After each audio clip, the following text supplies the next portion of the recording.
I'm trying every day ukuthi ngibe strong njani lesimo lesi ngiba njani.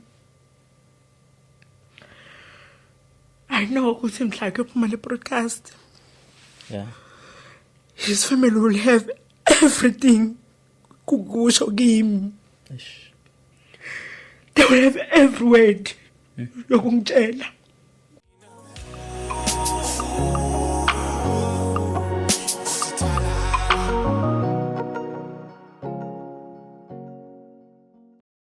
Sanibonani ukuthi emakhaya egama lami ke mina ngokwazi ngwansela ngiphambanza kanhle amahlathi ami ngibingelela lapha silapha kune podcast lapho khona sixoxa nje izinto eziningi ezahlukahlukene ngabe izinkinga zabantu babhekene nazo mina bonke nje ubhlungu mhlawumbe obsenhlizweni zabo nokunye ukubabona ukuthi mhlawumbe sangaphezulu ngamahlombe abo thina kanje ngene podcast kuzona zonke izinto eseyitheza abhekana nabantu akukho esesihlulekile ukulungisa nesibona ukuthi mhlawumbe kube ngaphezulu kwamandla kuthina okuseqa ngaphezulu siphinde sibonge futhi nababukeli bethu bene podcast ngokungenelela ngayo yonke indlela ukuthi besisize belekelele izinkingeni zabantu siphinde futhi sinazi success ukuthi soba nehost entsha lapha kwane podcast ezobe kuleli site la seGold thina sensizobe sibambe kakhulu eKZN sihambela nazo zonke indawo nje base singoma hamba nendlwana namhlanje ke angihambi ngedwa ngihamba nodadewethu ophuma phansi le eMpumalanga enhlazatshe. Dadewethu sawubona mhlambe awuzichaze igama lakho uzisho ukuthi ungwakabani ngikuzwile ukuthi wena ukhuluma Siswati.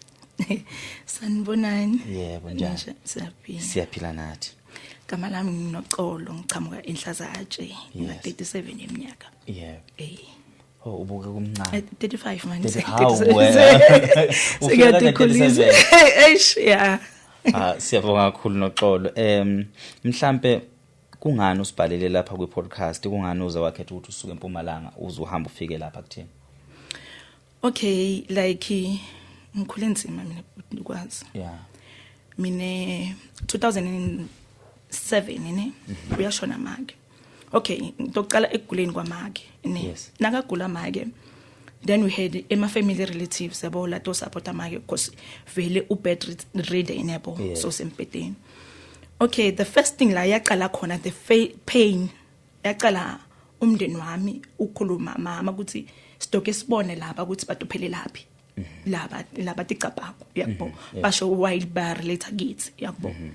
So it was painful in such a way ukuthi I couldn't contain the pain.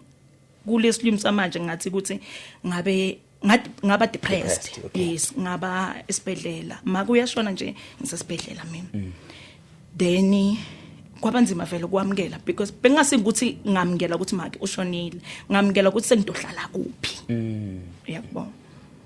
Then it happens okay basithatha bomalume mina ngathatha ngomalume wami lomunye nalo ncane ubhuti wami bamthatha bomalume then le thing daqala dayendeka yabo. Okay uyathi ukuthi if ungakhula ekhaya akubi ngalendlela njengasekhaya you understand the warm welcome yabo.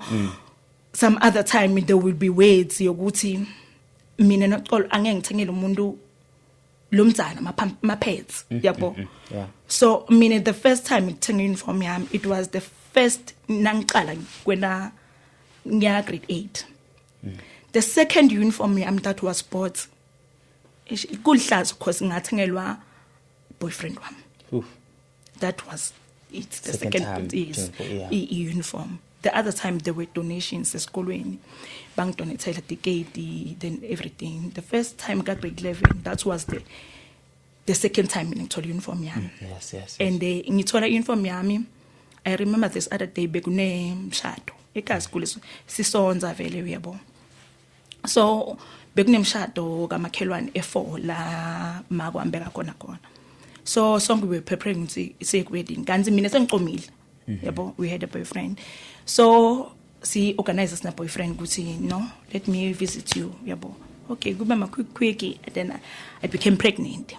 Sanjalo we. Then maketalo wami wathi no let me hide this lesis ngokuthi simthengele uniform because bakabona condition uniform yami. So ade yabona umnana lo vulnerable lesinye isikhathi akasho lo mntwana but you see by the uniform ukuthi lo mntwana lo vulnerable. Yes. Nami that's what happened ke.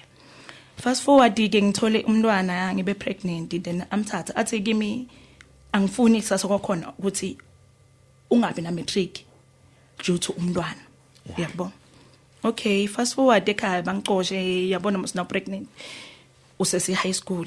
Okay, ngihambe ngiyohlala boyfriend isikhashanyana then ngiphinze ngibuyele ekhaya then everything go be right.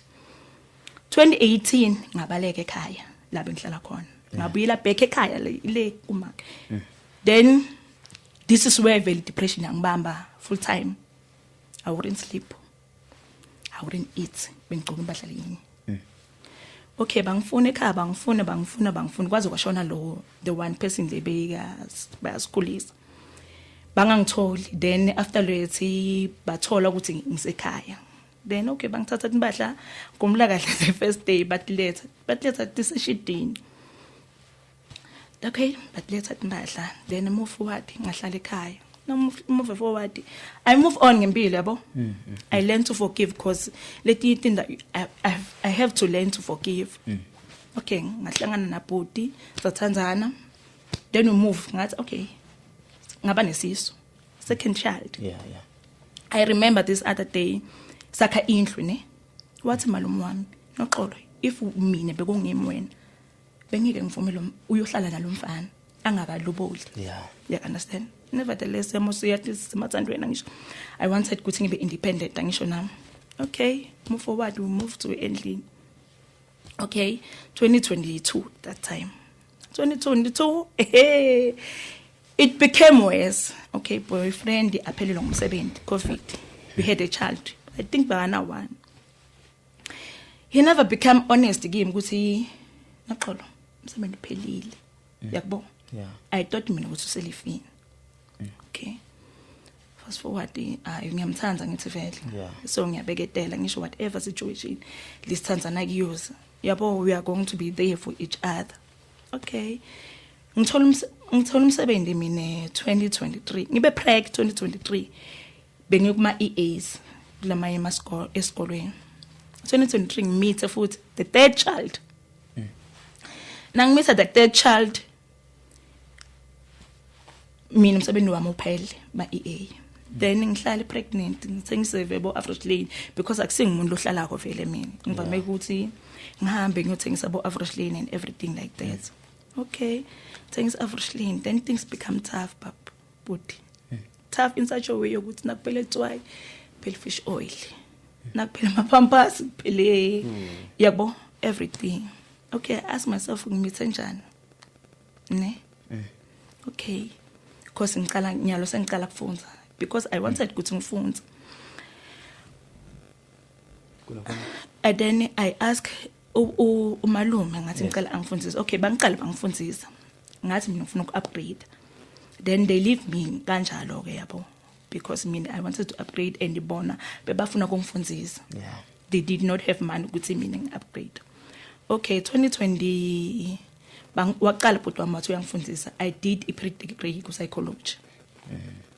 Nangise I pre-degree I managed to do it 1 year. Okay, lapho bese ngiserious I passed kahle ngabuye ekhaya. Manage bhuti wami wathi angeka sakhona ke ukuthi excuse me achubeka angifundisa.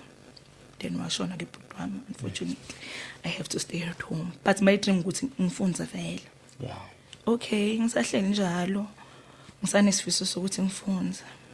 Okay, I remember this day malume wami wathi naqola ntade ukuthi ngifunani kahle kahle ngidophelele emakitchen yabo. I made a vow ukuthi angifuni kuphelele kitchen. That was the vow ukuthi angifuni kuphelele kitchen. Even if ngidophelele kitchen it's a way yokuthi it's a learning curve ukuthi ngidophelele kitchen endleleni le yakuphi ekufunzeni. Yes. Okay, 2022 it. Yes. So yekelile umsebenzi, things are tough. This is where the problem begins. Okay, ngidotsengisa nabamnika imali then he will eat the money. Ingasafiki ngalendlela ikose kefike ngayo. Mind you simntwana olipampasi. Okay, ngihambe ngibeketele sithola umntwana ne. Yes. Nasithola umntwana wes3. Then after that I had mina umsebenzi bengi LSA somewhere else. Yes. Yeah, this is where yabona lapha kwaba tough because some other time mina umsebenzi ngawuthola ngaye yabo ngamakelwa into njalo. then ngaba LSA. I think or beka ngibhadarisa or anything. I don't know ukuthi how can I, if netanzana ne, when someone is getting paid ne, I think funeni discuss first ukuthi imali into yendani. Yes. Yabo. Nami mina lengihola ukuthi so 10 crores anini yabo. Ibe one ngathini sibe transparent to each other ukuthi yes. Okay, nganyela this other day ngisesikolweni umholi yangena. Now ngena ngimove from my account to the saving account yabo lengiseva ngayo. Kithi angifuni ukuthi akhona kube abe na access emalini yami. Yeah. You know what? Angakabudi. He withdrew from that saving account. Lebe ngisefaki. Ngabufa kuhlungu. That day it was ngaphuma ngayoboleka phone. Ukuthi ngicabanga phone is hayibo baby. Uyikhiphile imali ngikhiphile ngifuna siyothenga. Okay. Nevertheless. Uyikhiphile. So lathengile but we never discuss ukuthi uzokuthatha le mali. Yes. Uyabo. Okay. Things started to become tough, yabo. Okay, akazange ngibeke isandla. I don't want to lie ukuthi ungibeke isandla, but those words every day because angibulala. Angibulala in such a way yokuthi angifila ngathi ne depression because these days angikhona ukulala, yabo. Ngifike to the point yokuthi Noxolo, you have to choose yourself. Yeah. In everything lo yendawo, learn to choose yourself. I've been ukuthi bangikhiyela mina. Enhle. Angikhile gateini ukuthi ungakhulumi nalapha emakhelwane. Mina I have limited access ukuthi ngikhuluma nabo bani ngasiphi isikhathi. You understand? Uto blame apha emakhelwane ukuthi why bangangitsheli ukuthi because bona batsala. Why banganginyali mina? Ukuthi ngihlale kami. While nami ngimfati, I need to do things lehlanganisa abafati kwakheke indlu. But angibona ngathi akaboni that situation. Yabona le ngibulela kakhulu. That made me feel ukuthi ngibona ukuthi ngcono ngihambe ngekhaya. Okay, we had a case, a problem case. Okay, first day. Khayibo vele umuntu lokhonze kakhulu khayibo. Yabo. We had a problem again. So khayibo ngathi bende something dinyokanyoka yabo. Then wabuya naye wathi ufuna kwenda the same thing labayende khayibo. Nevertheless, okay, kwendiwe. Yathi kuthi ngakhipha 1000 rand. Kwendiwe watholakala ukuthi umuntu la loyo umbhadare 800 rand. Nevertheless, imali la mhlabeni. I told myself that okay, kwachubeka. Nachubeka. Ya trip case. Yawa. Yabuya kumakhelwane yangabuyi kithi. Wahamba ubota umuntu. I still have to pay for that. Okay, ngabhadara nevertheless. Ngabhadara. Because recent days ngisesikolweni. Uyafona ishi case noxolo iwile la. And we had ukuthi sendeni. Lo bhuti uthenga 3000 rand. How am I supposed to raise 3000 rand? Ungibona ukuthi I'm struggling. And the worst asisasebenzi kahle mina ngiyatoka esikolweni. That was the worst part. But the worst part ke kungukuthi okay. Ukhayibo vele. Yabona lo bhuti kwazi ngakusho they don't like angifuni ukusho ukuthi angizange ngikusho noma ngikufihle ne. Bana bambe bahlala khayibo. Okay, this happened these days. Bana babuye balambile. Yabo. Bana babuye kokuthi baniketa abantu bami kudla lokonakele. Umntwana nami lo yi-1 lo mntana une autism. Nani autism anjalo uyakunokwa kudla vele. Every time uyakunokwa kudla. So ufunze vele kukunuka. Okay, ngisho mina ngitshele lo munye ngithi goga ngangiphathi kahle. Ngitshele lo munye sisi wakhona ngithi ungidlisa abantu abamso yabo. ngimchazele kule khaya ukuthi ngalendlela simo singakhona ukuthi angijabuli kagogo ngalokuthi 1 badlisa abantu abamkudla lokonakela 2 bakufihla kudla yebo ngize ngibale ngokuthi why tshwala baba obungabili every time benda umsebenzi yabo every time kuba nemsebenzi lo window wako and tshwala baba kubili and it was wrong vele ngakhuluma mara okay nevertheless ngive lo umntwana athi kimi uyathi ukuthi umntwana wakho lo uqala bamphika kuleli khaya bathi bona badala umntwana lo nje yo mind you ngabe uvabuhlungu shama I don't wanna lie that day ngiva ngalo message athi uyathi ukuthi umntwana wakho bamphika kazwani bathi bona badala into lezo okay we think bese sicalile ukuthi ahambe ma speech therapy it shattered me ngathi kube uNkulunkulu bengikhona umntwana wami ngabe ngimbuyisele emuva and start afresh uyakho okay wafona sesiwakhona wangithuka wangitshela ukuthi akamfuni abakabafuni abantu abamkhaya kibo so angibona ukuthi lafantwana ngimina kanjani okay I was wrong I understand ukuthi maybe some other time I was supposed ukuthi ngikhulume nagogo straight yes uyakho ngingakhulumi nebantu bekhamba yes but the pain was too much bantu abami lengikhuluma ngabo uyakho I don't have means ukuthi ngingathenga igrocery kami ngiphinze ngithenge igrocery kagogo while I'm earning 4,000 no you understand so angikhoni vela angeke ngikhone inglimate in such a way ukuthi kabantu abambe babafihlela kudla you ask yourself ukuthi njani ngoba ngikhayikibo lapha ngagogo wabo lapha this is where bakose bafile khona safe kumele kusekhaya yes okay never mind umuntu ngikhayikibo I never answered even that question ngalela langa angithuka lo sesingazi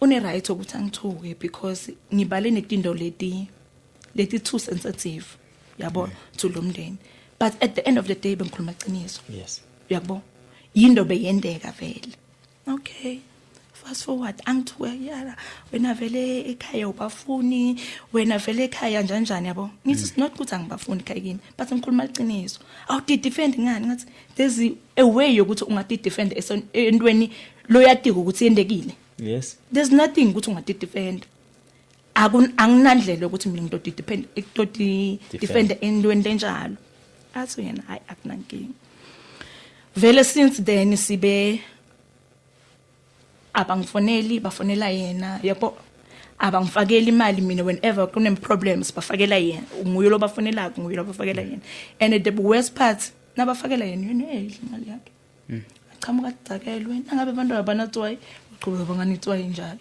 so the purpose ukuthi le mali kahle kahle ifuna ifulfill in still ayifulfill so kuyento cha mina I will work sweat and blood ukuthi just mina kube khona endlini but yena utoqhubana natural njengenjwayelo ha stop uput nangabe uthenga amarashe stop ukudla ke lamarashe lakho lawa stop ukudla the next day bese ndlani hayi wena thanda kwelede uyabo as if ngathi ngitenda ngemabomu lekwelede yes kanti angitini I'm trying by all means ukuthi at least endlini kube nento uyabo so I'm asking myself ukuthi ngihlala njani nomuntu lohlula kungitshela iqiniso ukuthi 1 khakini bathi ngimntwana yena still wathi ukuthi mina akade ukuthi mina ngiyadi ngimntwana ukuthi bona bathi ekhaya angebadala umntwana lo nje uyabo yena akade for sure akade so that was the pain I was asking myself ukuthi kahle ngimle attracted the bad things or letindo leto vele should ever happens because nasekhaya angifunwa nala uyangineglect yena kahle ithando mina ngilithola kuphi la ngifila khona secured because most of the time ngikhumbula this other day we invested ngaditshela ukuthi okay angifuni iqala phasi kancane iplafone vibrator yami vibrator oyila kancane nje ngicela ngisacela uyenze ebe ku flight yes because lokho ishilo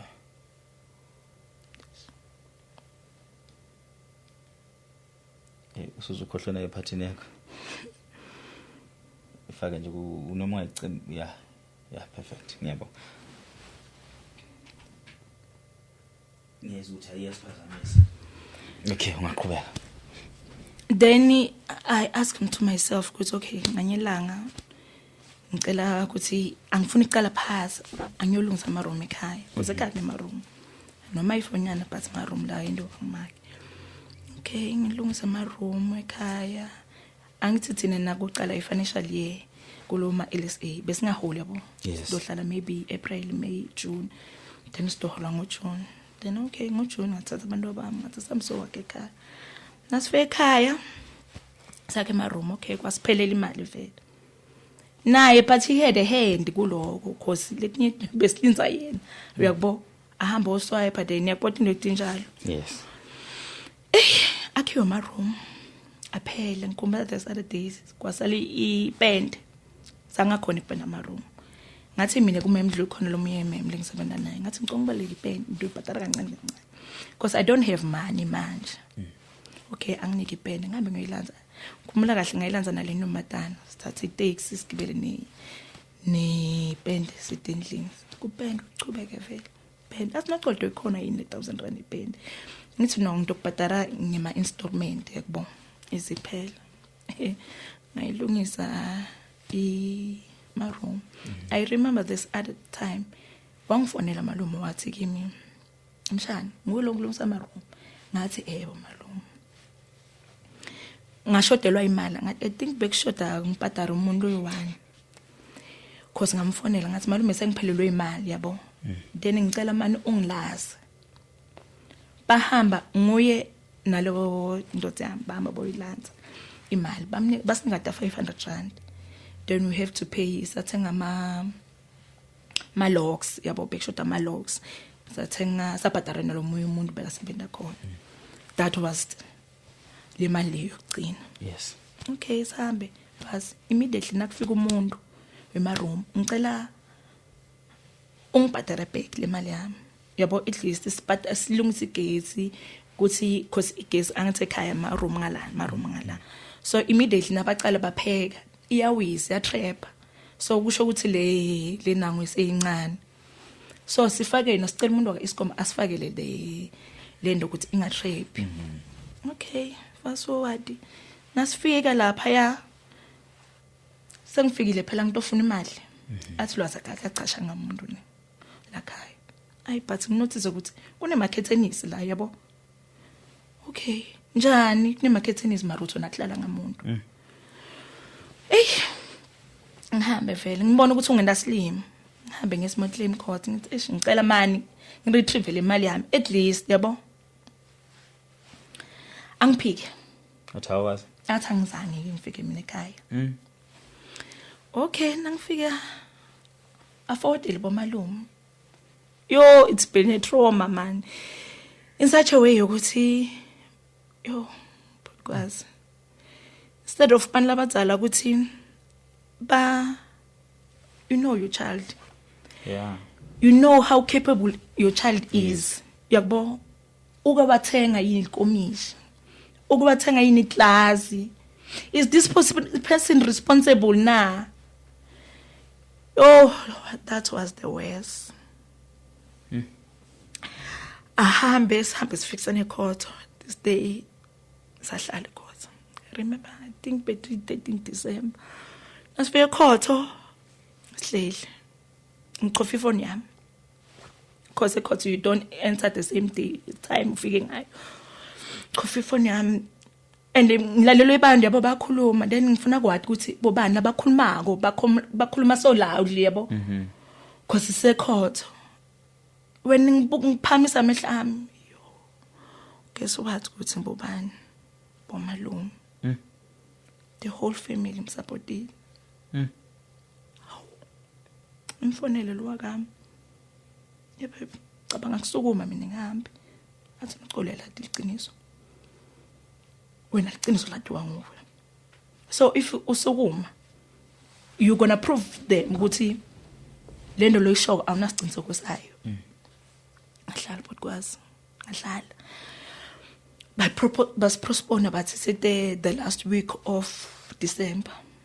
Yes. We went there. As feel caught. Mind you me so. All right. The whole family ngala. Sibingelelane xoxo ivela. Kube khona tinchanshu. I expect ukuthi malume wami mina uthi support. Yeah. And knowing ukuthi umuntu uyalahle iqiniso man. Okay, sifike khona. Sihlale.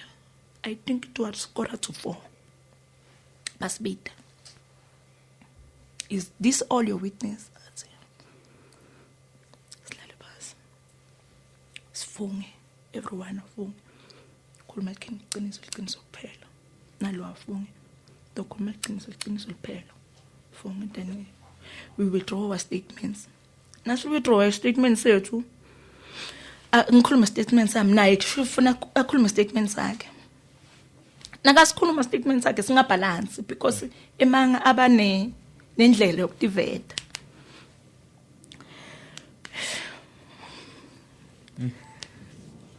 Athi nakasuka lapho nasicela ukukhuluma. I was asking myself ukuthi kanti nomhlaba ukhruwele ngalendlela in such a way ukuthi khona ukuhlukanisa leqiniso nemanga. Are they like labantu abadala bahluleka kubona ukuthi ngiliphi iqiniso? And the worst le yangilimata kakhulu ukuthi ecourt you don't just enter ufike ngo8 ongena ngo8. It was yes ukuthi you cannot come to your senses ukuthi hayibo sisapotela manga la. Angisho ukuthi ngiperfect. I'm far from perfect mean. But bengithi ngabona bangisupport iqiniso yini. Okay singena. Khuluma iqiniso. Lo bhuti ambude ukuthi ngicela bachazisele lo tenabo. Ukuthi bachazisele iqiniso. Le question ngiyibutako mina. I feel athi from today ngicela ubhadara lo sesimo 500 rand every month until the amount lenela. Okay siphuma. Bengithathe ifoni yami ngifake e-charging ema-security nasiphuma angishaya afuna athi kungishaya ngivike Khona kwathi ngivike ngiphinza ngibuye futhi nangiphuma egate 10 angiphinza ngifike futhi I did not have strength ukuthi ngibuyele emuva ngiyovula icala report. At the end of the day was ekhaya. Okay bambambe bamisa itaxi leseceleni because bebahamba ngemoto. Bamisa itaxi leseceleni.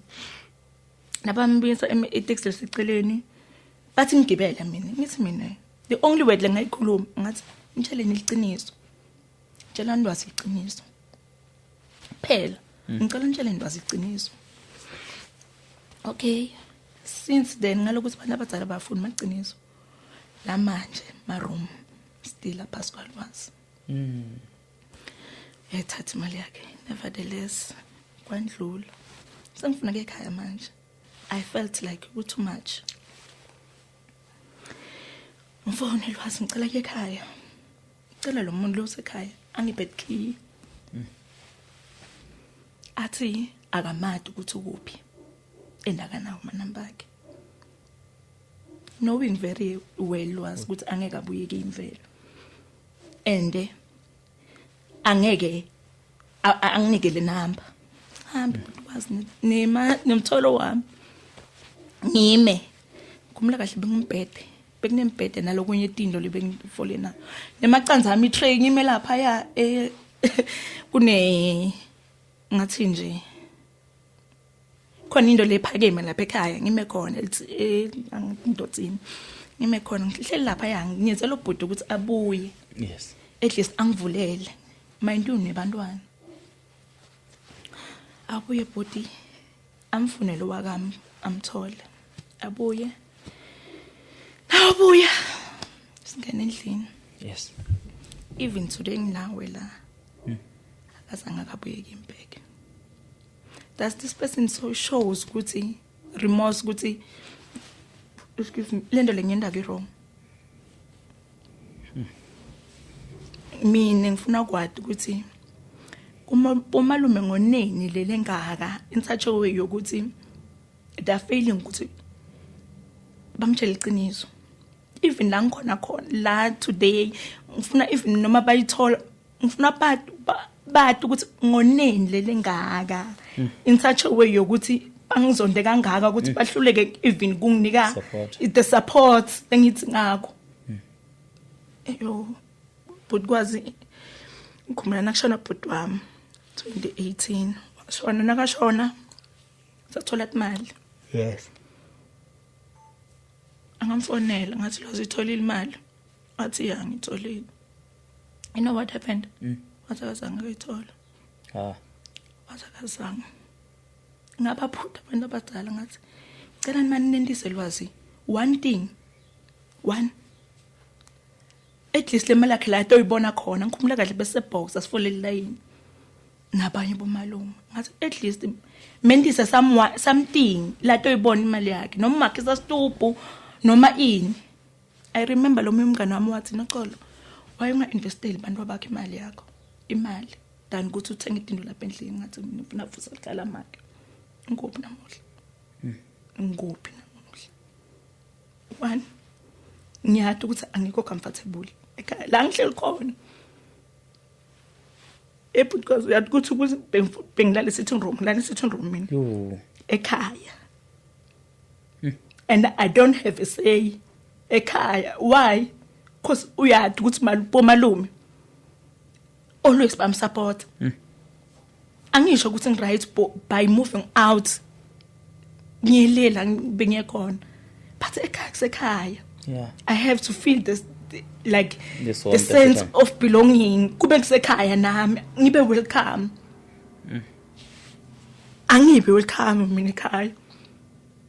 Angibe welcome mina ekhaya. Funa ngilale nebantwana sitting room understand ukuthi kusekhaya. I have to let it go letinye izinto ngidibutha ukuthi emndenini wami whatever I done mina lelengaka in such a way yokuthi what if bebe kunemaphutha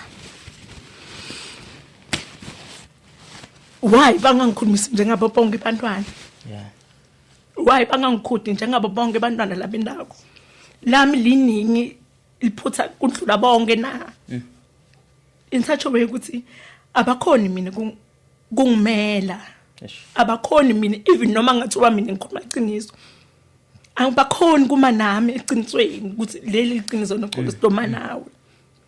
I've tried ngize ngithi each and every day ukuthi ngiyakhumbula magama akho mngani wami I should have invested abantu bami. Ngize ngithi maybe I'm the case. No. Maybe ngimlong attracted the bad things because ngibona ngathi kuyalandzelana. Ngisuka la iya continue ngisuka la futhi iyaqhubeka wes ngibashiya abantu bami ngala I don't have I'm not sure even the house ukuthi likhala mina because this one akangikhombi the support ukuthi nale assurance ukuthi noxolo abantu bakho bashiye la if akhona kuma angifihlele ukuthi ekhaya noxolo bathi umntwana bona abadala umntwana lo ngakhulumi. Mina ngina assurance njani ukuthi abantu bami nokuthiwa namuhla ngiyabashiya emhlabeni ngibashiya enziweni enjani ngiphi indlela inzawo ngibashiya kiyo ngiphi assurance ukuthi abantu bami angeke bandlule through whatever mina lengidlula kiyo. Yabona I fought tonke itinto ngilwile but nyalo I felt like anginawe imandla okulwa anginawe at all. I felt like why umhlaba ube cruel kangaka lokuthi awufuni umhlaba ulunge awufuni umhlaba ube ngalendlela ngathi awufuni ube neliqiniso kiyo even if ungena kahle kangakanani awufuni ekhaya ngihluleka lwazi knowing ukuthi angisebenzi mara still bafakela imali. Is it the truth na? Khona liqiniso lapho. Uthini yena malume lomtsala? Yena lesele naye. Uthini yena? Uthini? Uyajabula yena nakwendeka so. Uthini yena? Uthini yena akabona simo senaka so. Nakalibona destroy kalikhana mak uthini yena? The whole hard work nongabona uthi uyaya manje ngithi sihamba manje uyabona all the hard work lengathi mina ngisacrificeela ukuthi at least kube nelikhaya alikho lapha kuhlala wonke umuntu uyahlala lo halelako kuse BNB kahle kahle bafana bafika bahlale nabo babheme lapha kusendlini lapha kusekhaya mina have sacrificed for it namhla abantu abamabana next yes mina ngimntwana ongakhuluma I barely like angikhoni kwenda dzingo temntwana nami angikhoni kwenda dzingo temntwana nami for in good yini lenginayo assurance ukuthi whenever mina nangathiwa namuhla ngithi ngisuka la ngilimali or anything happens ndobashiya nakho anginako to show ukuthi ngisebenzile yonke into ahlala ngikhomba uthi ufuna ekhaya kini hamba manje thatha person lomthandzako wena thatha person you sacrifice wena kuye athuthi ufuna ekhaya angeke ngidale sofeni nekami lapho when we are trying ukuthi babahlalo uyangilimada whatever lokwenda kuyangilimada uyayenzini nangisilale sofeni angilalise sofeni ngoba ngiyathanza yeah I'm trying to say whatever mina longenda yona iyangilimada but ngoba wona you have then the power yokuthi ngakho la and ekhayini utsheliwe nawo ukuthi lona umsusa ku-RDP yakhayikibo you have vele the power wena yokuthi ungitshele ukuthi uthi ufuna ekhayini hamba manje angingidalisa ufeni mina. It's very painful ngidibuta every day ukuthi yini into lengiyendile yini into lengiyendile yini ngiyendele ngaka why mina ngafani nabo bonke bantwana why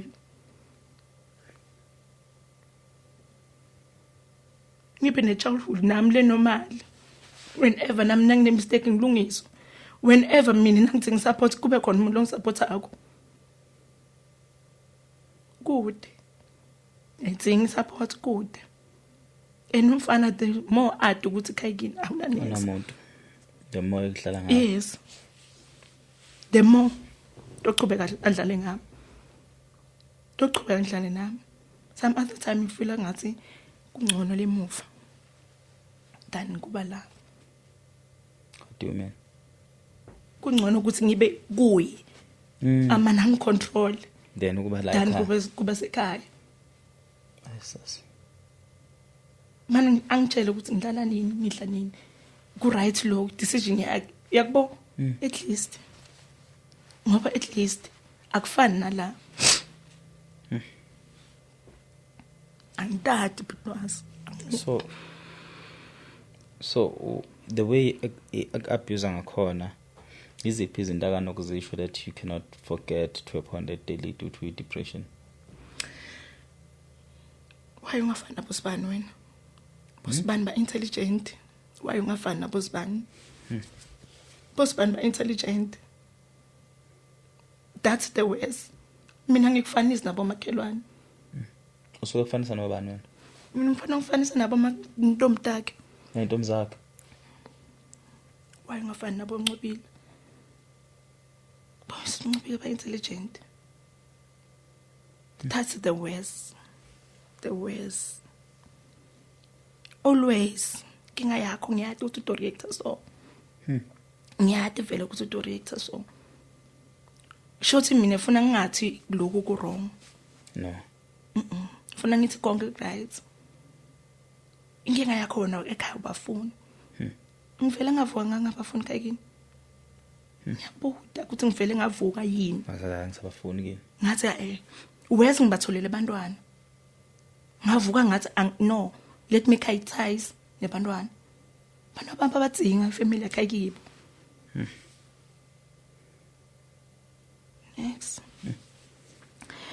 every time hlala uba nale leave nje wayibangangikhudi awuthi nokwapha okay thina siyasonza sihambe sentsabeni awuthi ngokwakhapha entsabeni awuthi no wena bakhapha babona umehluko wena ngoboni akakwakhi lo muntu loyo wena uyathanda ukusebenzela into encane hayi ukuthi ngiyakulawula mara nje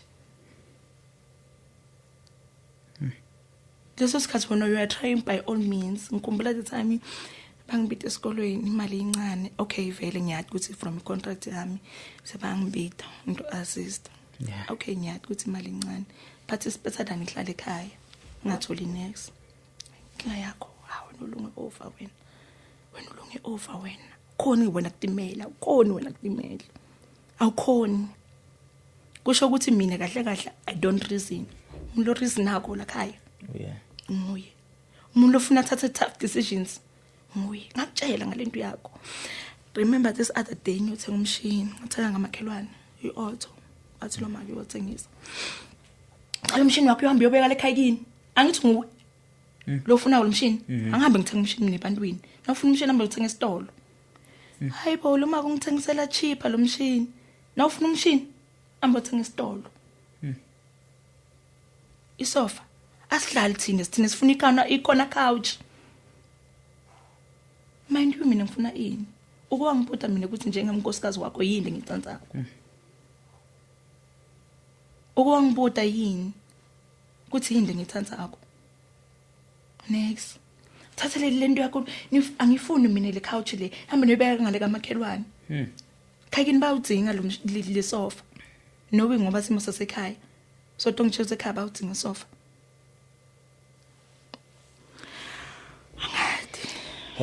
so isizathu esikhulu esenza ukuthi ufike ufisa umbukela kusiza ngani ufisa thina sikusiza ngani ukwazi ngifuna umsebenzi the worst part ngifuna kutimela ngadi ukuthi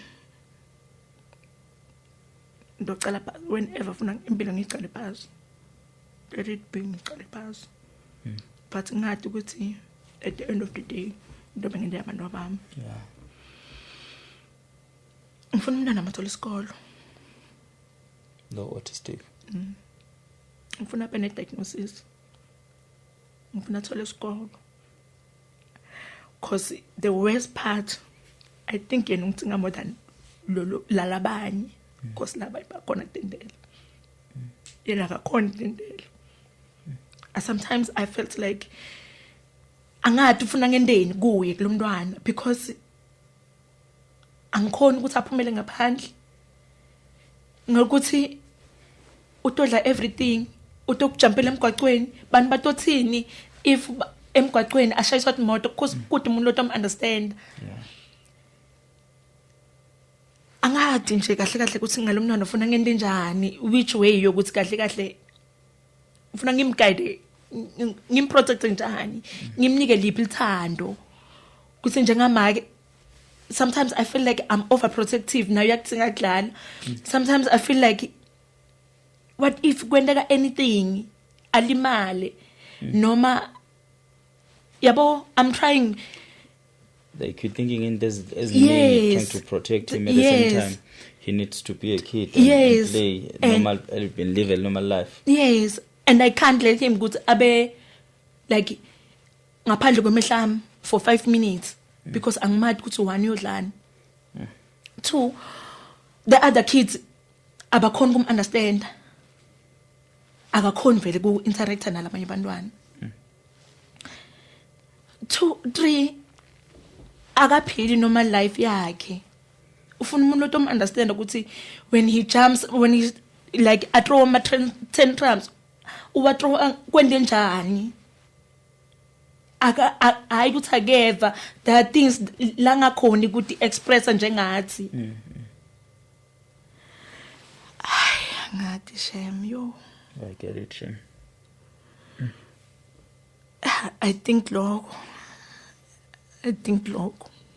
umsebenzi kakhulu connect email okay anginenzaba nokutimela but there is something lengithi bana bama babe something a place lapha tot Peter ekhaya ngibe nale assurance ukuthi whenever anything uNkulunkulu angikhumbula there is a shelter anginenzaba nobali destroy namuhla but at the end of the day banayi shelter ngikhona nami ku raise abantu abami in peace without being judged ukuthi why lona akasiwa kithi yathi ukuthi butkwazi ngihlala umntana wami oqala okay umntana wami oqala akasiwa ke yes watshela baba wakhe ukuthi you need to support lo mntana nga 3000 wena ungakhona ukusupport umntana oyi1 3000 while you are failing to bantu bakho uba supporta wena utshela umunye ubaba ukuthi asupport ingane 3000 yes yakuthi namuhla they hold this thing against me wes angikhona kumbona lo mntana loyo bamthatha nangikhuluma kuthiwa ufuna ngibe nesizathu ukuthi why ngimfona from the dead side ufuna ngibe nesizathu ukuthi why ngimfona from one yeah and this person akaboni phutha ukuthi Nakola have sacrificed so much. You know, it's a normal life. Uyaqhubeka. Normal. Yeah, not wrong.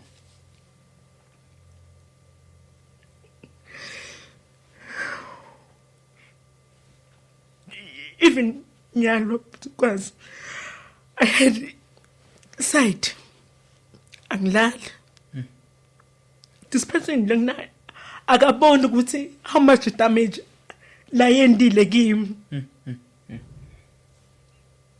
That's the worst.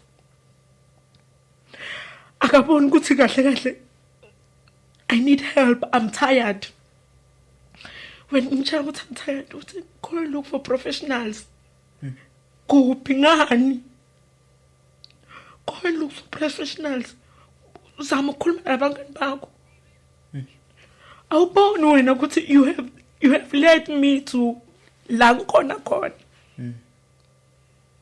That is why I felt like I'm the one who attracted into the TV. Nangiyakhona always. Nangiyakhona ufuna kube na always.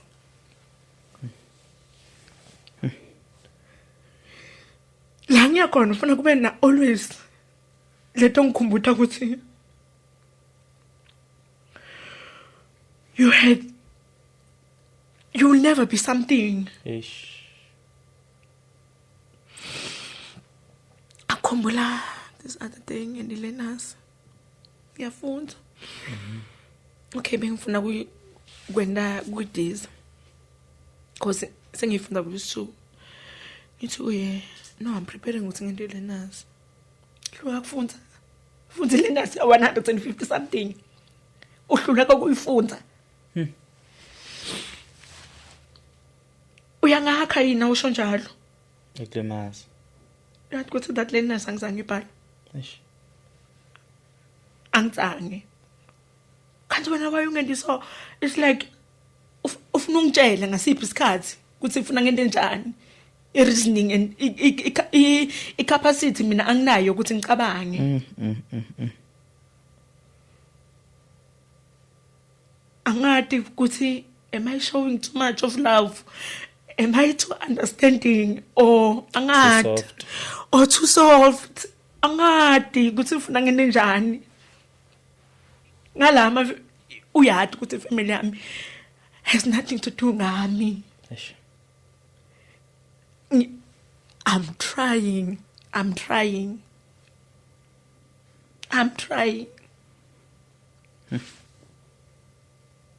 if uthiwa bengi-investela abantwana bami ngabe nguphi.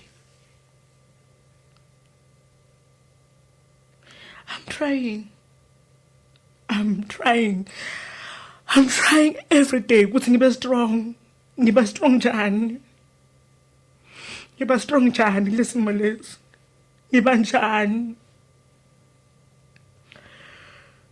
I know ukuthi mhla kuphuma le broadcast. Yeah.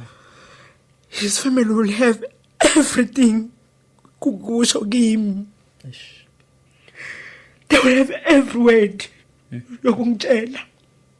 Kuthi ngamtshela. Athangeka yindzawo. Ngamtshela ngathi unje noxolo. Am I wrong to express my feelings wami na? Am I wrong to tell people ukuthi ngifila njani mina? I'm shattered now. I can't cope now.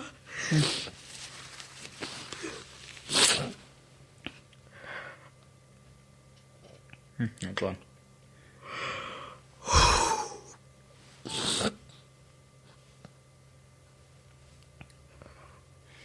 So,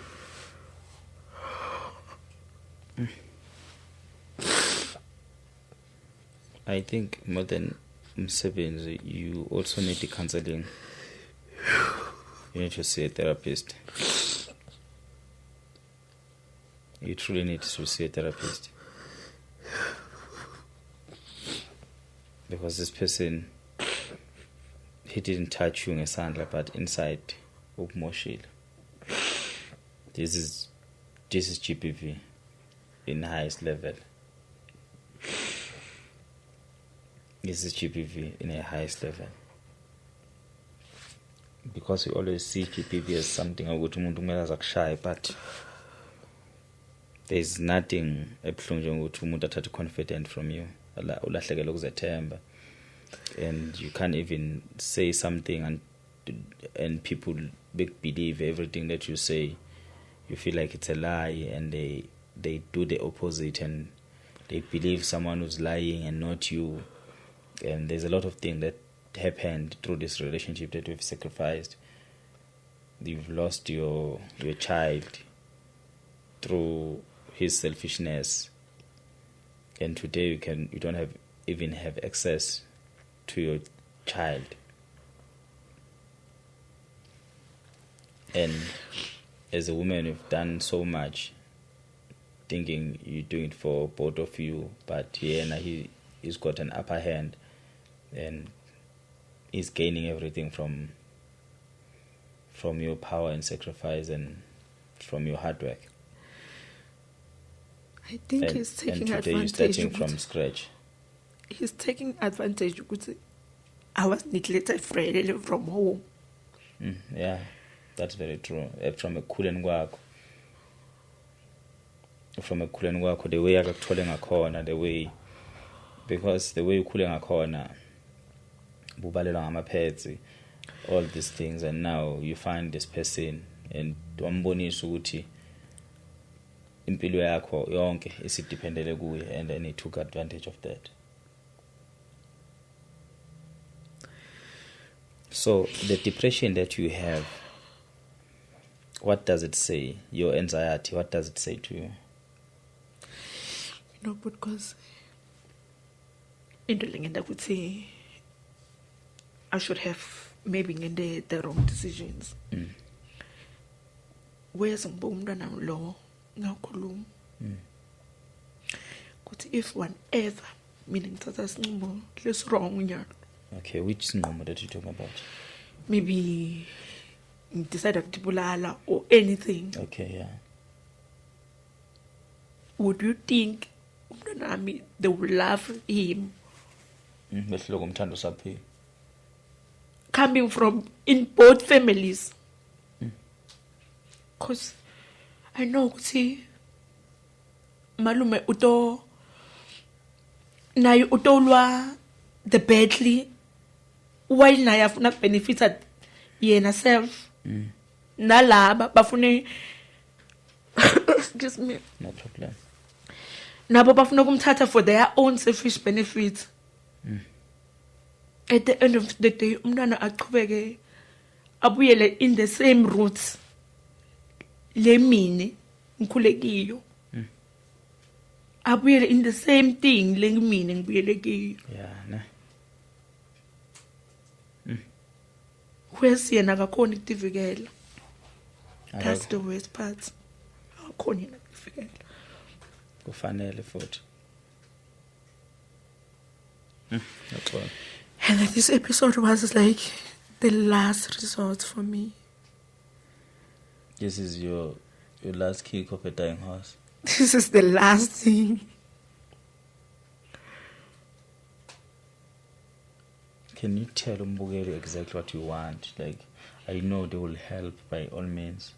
I know what you ufuna umsebenzi. But cause what qualifications do you have? Do you have grade 12 or what do you have? And the social auxiliary, ne? Social? Social auxiliary. What's that? And the computer. Okay. Then yalo and the community development. Okay. I'm busy now. It's my second year. So you're still busy with it right now? You say school in Namaj? Okay. I'm busy now and being pilot these days. In the community development. I-computer, uma wenza i-computer usuke wenzani lapha? Administration? Administration.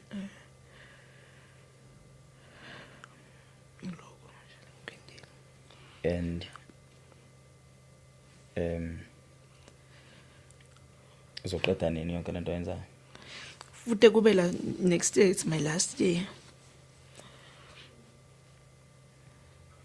Kube next year it's my last year. So if umuntu uyaqasha, it can be any kind of umsebenzi, or do you have anything specific that you say I specialize in this?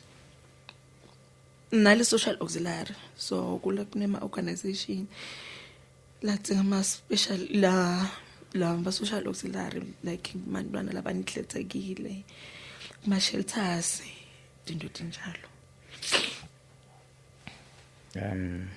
Ibizwa kuthiwa i-social auxiliary. Social auxiliary worker. Okay. And right now uhleli kini and nakhona akukho kuhle, akukho mnandi. Akukho mnandi because one ngihleli ne. 2 unalokuthi he can come anytime. I don't have any say ukuthi noma ngabe ngiyakubona ku wrong. Yeah. Ufuna ngithule for the sake of peace. For the sake of ukuthi I'm tired of fighting, man. Yeah.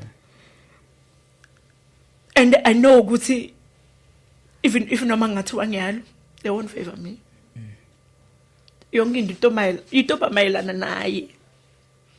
And always he will be the victim. You understand? Regardless ukuthi mina ngisebenza kangakanani. Yeah. Yena always he will be the victim. So ngikathela.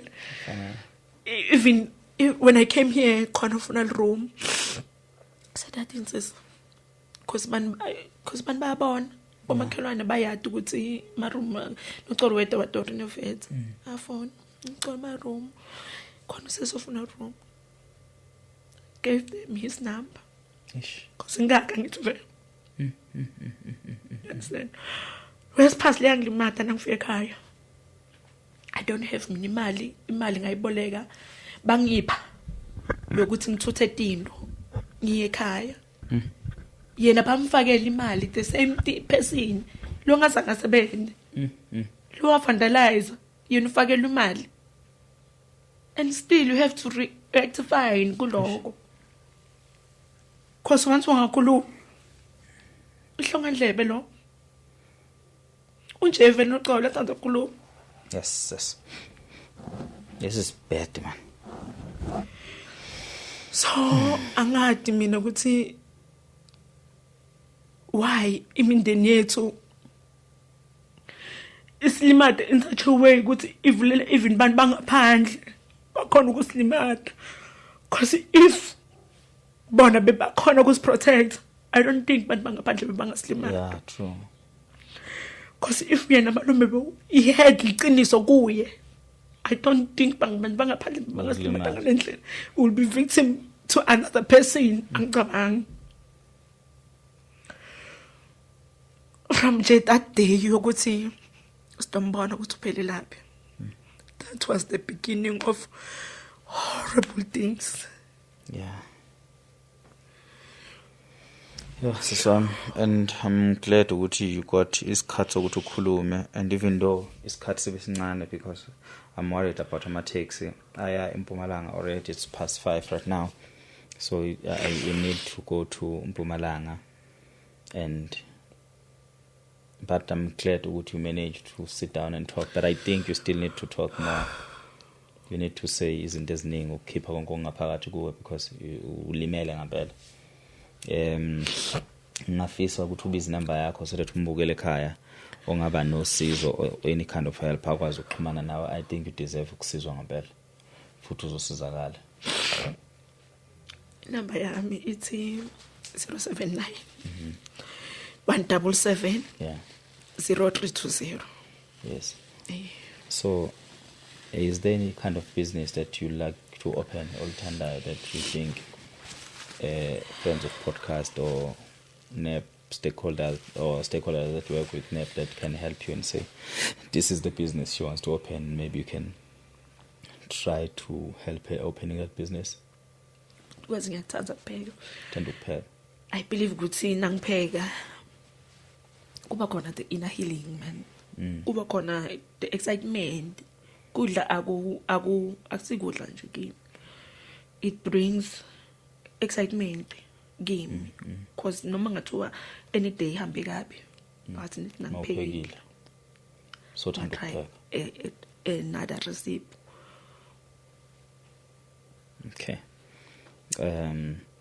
I think they will take that into consideration because here kwa NEP now we taking another route besides ukuthi sifunela abantu imisebenzi, but we'll love to see people starting businesses, especially abesifazane, and we want to invite more women to come close and work with us and come to our podcast in a hope ukuthi with the relationships that we're trying to build even internationally, sibe nendlela yokwazi ukuthi sikhulise abantu besifazane in starting their own things, starting their own business, than just working for abelungu, hoping one day, not saying abelungu kuba mhlophe for working omunye umuntu, hoping one day you'd get that call and say Noxolo, open your own business.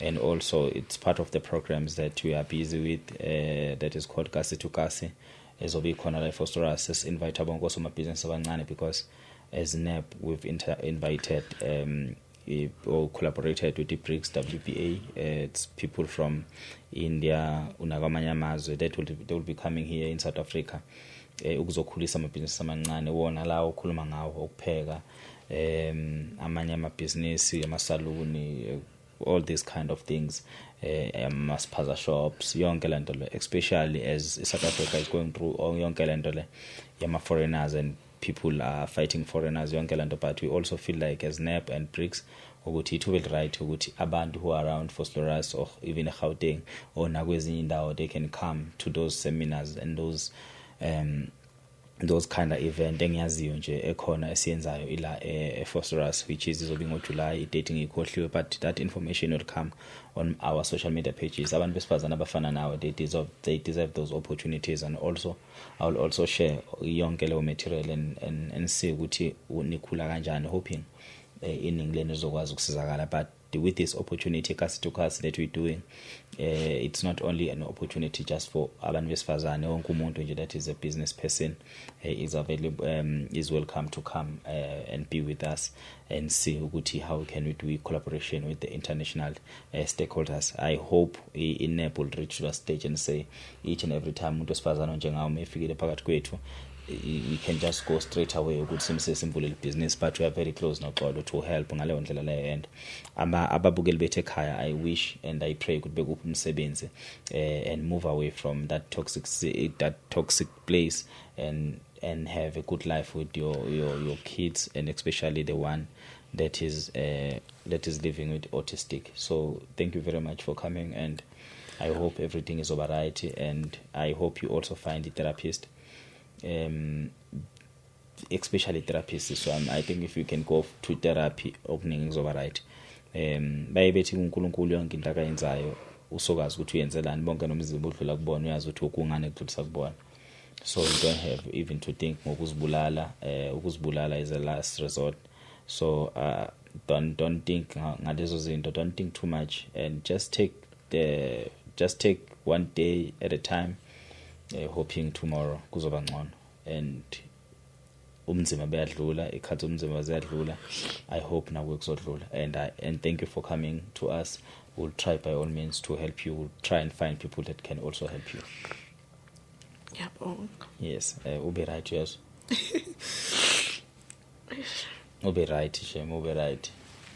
And uyabona ukuthi inkinga maze kuhlasela because amehla akhe ayabonakala ukuthi you always crying. Amehla akhe ayabonakala ukuthi you always crying. You don't just come and cry here because ngibonile noma ungena la ukuthi you've been crying and you've been crying.